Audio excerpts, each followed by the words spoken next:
Dinosaur hotel हाँ आज्ञा आपण जाणी आश्चर्य होगा। यह जापान राजधानी टोकियोर पूर्व भाग में एक होटेल एवं खबर शीर्ष अच्छी 2018 खोली होटेल डायनोसर होटेल नाम जनाशुना।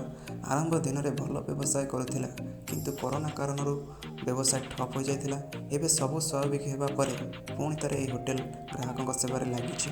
होटेल रिसेप्शन में ग्राहक पहुँची कौन तथ्य जानवा चाहिए सामनार दुईटी बड़ बड़ डायनोसर आसी स्वागत करेंगे। सेठारे लिखित भाव अनुरोध कर भयभीत न हो सूचना भल भाव शुणु कारण रोबोट चालित डायनोसर ग्राहक को कौन क्षति पहुँचाइबे ना।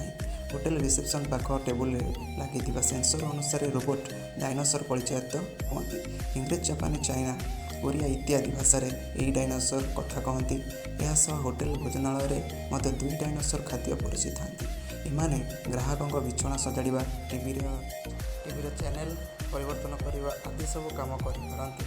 डायनोसर होटेल रे दिन पिछा भड़ा 90,000 टंका 1.5 लाख टंका पर्यंत रही।